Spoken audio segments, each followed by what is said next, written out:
This is Jinky Cruz Tolentino, your live storyteller. Okay, so of course, I read to you books that successful people have read, like my millionaire creator mentor, Robert Hollis. He's the author of How Is That Working? This book. Are you familiar with this book? Okay, so you can get that from Amazon.com. Okay, all right. And today I will read you. Hi, Naveen. Thank you for watching. So, anyway, happy Monday, Philippine time. Okay, and of course, do what successful people do, and you'll get what successful people got. So today I will continue reading The Code of the Extraordinary Mind by Vishen Lakhiani, and we will continue from How Can a World That Exists in Our Heads Be Real? Okay, so this book will tell you how to set goals that truly and deeply lead to happiness. And of course, this will create meaning to your lives. Okay, so let us start. So let me go to that part of the book. So, how can a world that exists in our heads be real?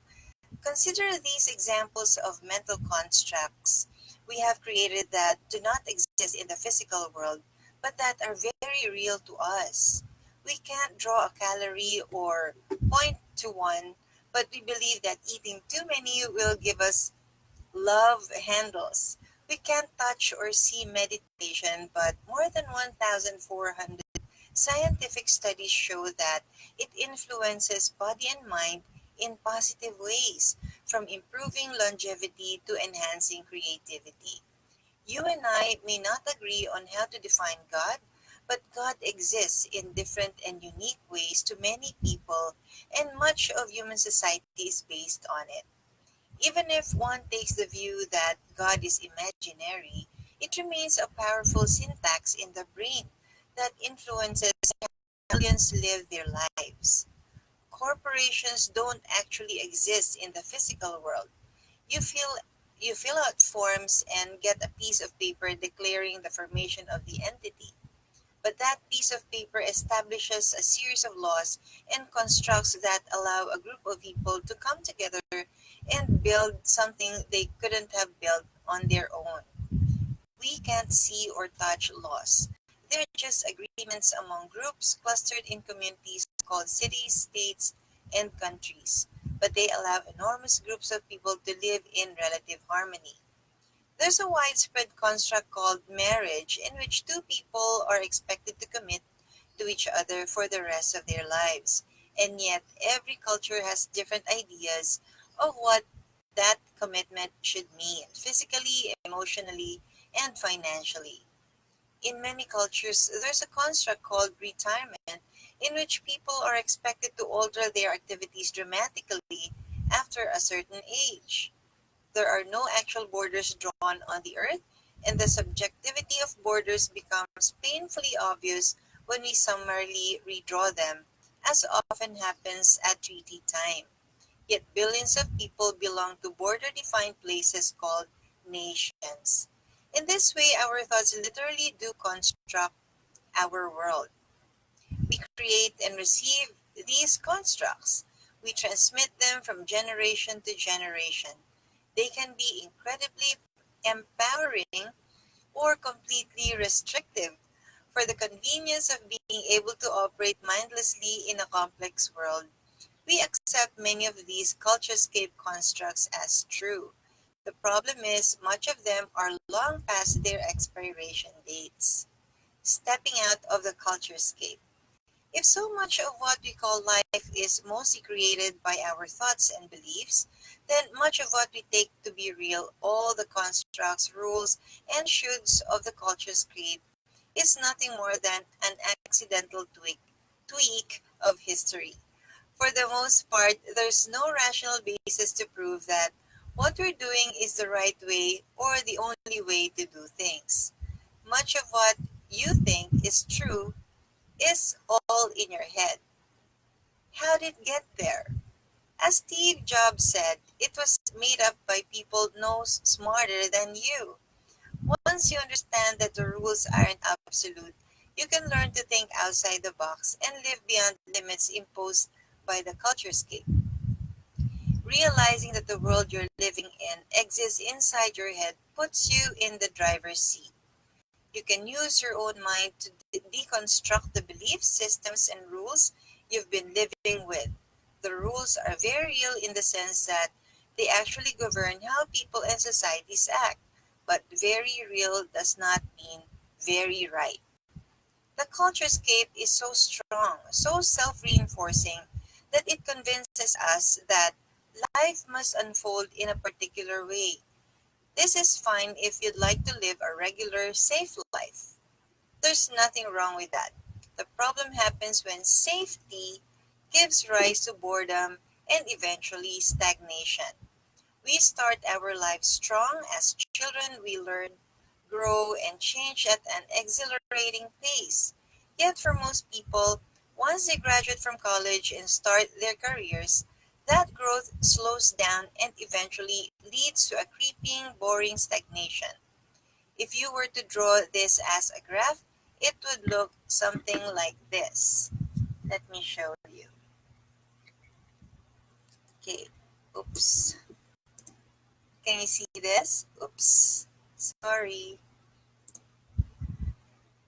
Alright, can you see it there? You can see the slow and steady growth. The line below is time, and the line going up is their quality of life. And then, of course, is it clear? And then suddenly stagnation. My cell phone closed. Okay, but what if we change the definition of life from the drawing you just saw? Okay, so here in this graph, it shows the shift from slow, steady growth to irregular up and down growth. Okay, so this one. Okay, let us. Can you see this? All right, so you can see the ups and downs of life. Right? Okay, so what if life was not meant to be safe? Instead, what if it was meant to be a beautiful joyride with ups and downs as we take off the training wheels of the culturescape and try out things outside what is practical or realistic? What if we accepted that things will go wrong, but that this is simply part of life's beautiful unfolding, and that even the biggest failures can have within them the seeds of growth and possibility? Our culturescape evolved to keep us safe, but in this day and age, we no longer need to fear tigers by the riverbank. Safety is overrated. Taking risk is much less likely to kill us than ever before. And that means that playing it safe is more likely just holding us back from the thrills of a life filled with meaning and discovery. Give me the thrill and excitement of the life of the unsafe. Rule breaking, dogma questioning life anytime over the boring unfolding of a safe life.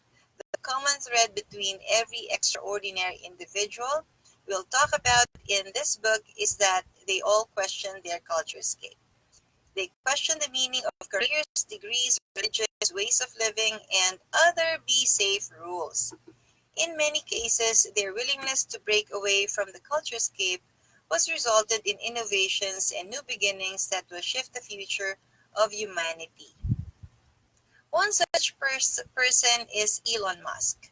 In 2013, I got to visit the SpaceX headquarters in Hawthorne, California, where I met the legendary Elon Musk. Elon is a living icon, a man who is changing the course of human history with innovations to electric cars via Tesla Motors, solar energy via Solar City, transportation via his Hyperloop idea, and space travel via SpaceX. He is arguably the greatest entrepreneur on the planet today. I had a simple question to Elon Musk. Being the presence of a living legend made a little nervous, so my question came out awkwardly. Elon, you've done some pretty epic things, stuff most people would never even dream about. Yet what makes Elon Musk? I mean, if we could put you in a blender and blend you to distill your essence, what would that essence be? Elon laughed at the oddness of my question and the idea of being blended, but then shared the following story. When I was just starting out, I walked into Netscape to get a job. I just sat in the lobby holding my resume, waiting quietly for someone to talk to me. No one did. I waited and waited. Elon mentioned that he had no idea what protocol to follow. He just waited, hoping someone would come and invite him for an interview. But no one spoke to me, he said. So I said, fuck it, I'll just start my own company. The world was forever changed that day. Elon went on to start a little classified ad company in 1995 that was called Zip2 with $28,000. He sold it in 1999 and pocketed $22 million.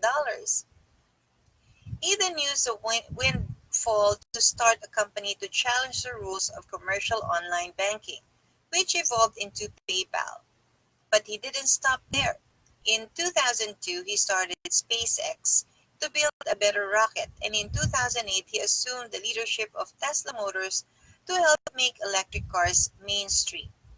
From banking to space exploration to electric cars, Elon challenged rules that few others dared question, and in the process is leaving the planet with a legacy that is jaw-droppingly huge. Elon shared a lot more too, and we'll explore those other nuggets of wisdom in later chapters. But first, let me introduce Law 1. Law 1 transcend the culturescape. Extraordinary minds are good at seeing the culturescape and are able to selectively choose the rules and conditions to follow versus those to question or ignore. Therefore, they tend to take the path less traveled and innovate on the idea of what it means to truly live. Why safety is overrated. The culturescape is designed to keep us safe, but as I've mentioned, safety is often overrated. Elon Musk answered my question. He spoke at length about his journey and what drove him, but he ended with one memorable line. I have a high tolerance for pain. Elon bounced back from amazing dips as he built his companies. He spoke about how in 2008, SpaceX's first three rockets had blown up. A fourth failure would have made the company go bust. At the same time, Tesla Motors had failed a financing round and was running out of cash. Elon had to use up most of his windfall from PayPal sale to finance these companies, and he had to borrow money to pay rent. Yet he came through. While breaking away from the rules of the culturescape may indeed feel scary, I've often noticed a repeated pattern. The dips contain amazing learnings and wisdom that lead to sharper rises in the quality of life afterward. But you will need to brave the momentary pain of these dips. I assure you it will be worthwhile, and in this book, you'll learn how to have the power to weather those downturns.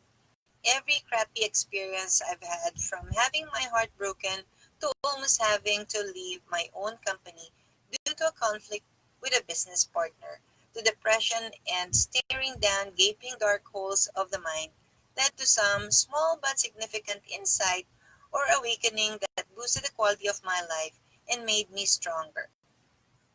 I now welcome these dips with an inner delight. Wow, this sucks. I can't wait to see what I'm going to learn here.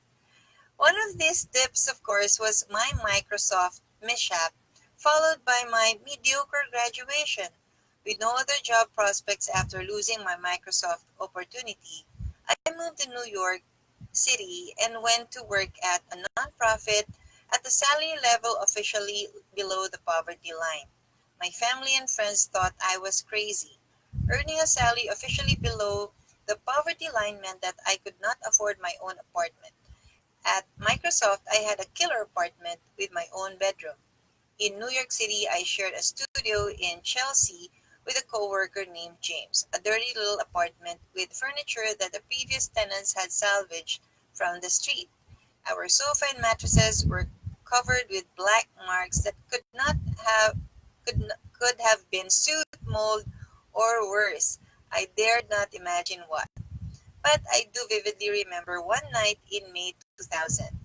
I had convinced the hot redhead from Estonia, whom I had met on a work related trip to Europe, to come to New York to visit me.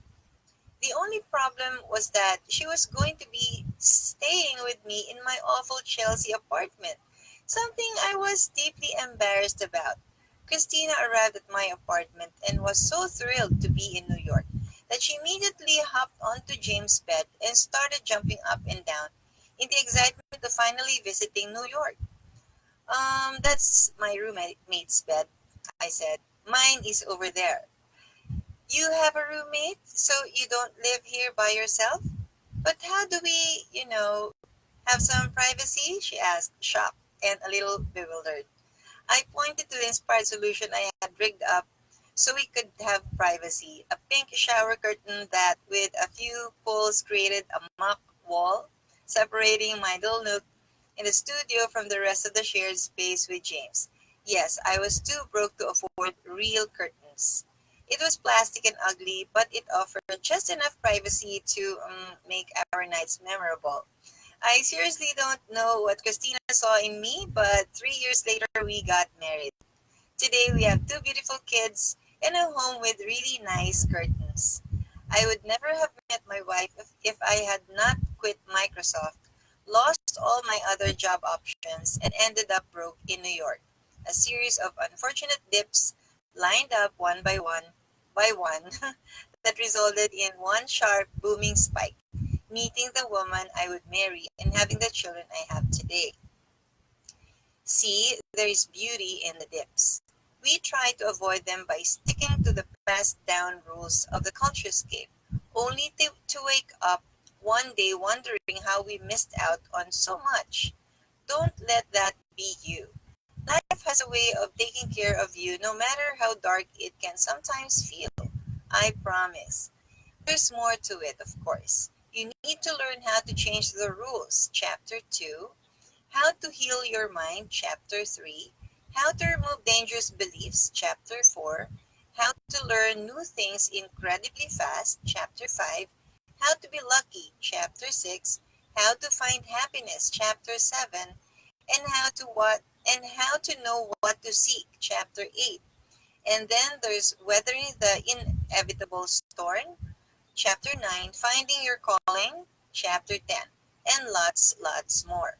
But when we set forth on this path, anyone can become truly extraordinary. I love this quote by American football player and actor Terry Cruz. I constantly get out of my comfort zone.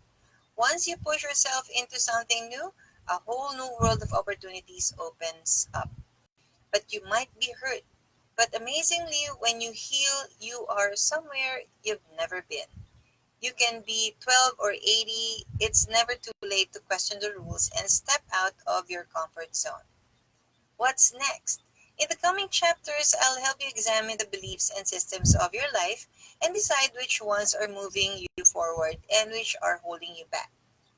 I'll provide keys for unlocking your potential to become extraordinary. This means shaking off the shackles from culture, baggage of the past, expanding your vision of your future, and experiencing a dramatic shift in how you view life, function in the world, pursue goals, and interact with others. Together, let's seek a level of advanced awareness in which we can see our patterns and go beyond them and understand that. While we may belong to a particular culture or nation or religion, we're only part of that culture or nation or religion because we happen to be born in a particular family at a particular time and place, and that the same is true of every human being on the earth. Our individual experiences of the culturescape made us who we are. But what happens when we learn to transcend the culturescape? When we learn that no one is better off than another, that none of us is more superior, and that each of us can be extraordinary. Okay, so that is the end of that part of the chapter. Next, I will read to you the next part, a serious word of warning. Okay, so if you find value in this, please click on the three dots on the upper right hand corner of this post so you can continue reading with me. Okay, so I can read it to you. So don't forget to get your gift from the link above or below or on the right side so you can get your free audios, videos, and books, okay, from the unit section of the page. So you deserve the best in life. Okay, you have the power within you. So read this book and follow it. So do what successful people do, and you'll get what successful people get. Okay, so it was very nice reading with you guys. Thank you for watching. I'll see you again next time tomorrow. So take care and looking forward to helping you move all the way to the top. Oh, hi, Jector. Nice to see you here. Thank you for watching. See you tomorrow. Bye now.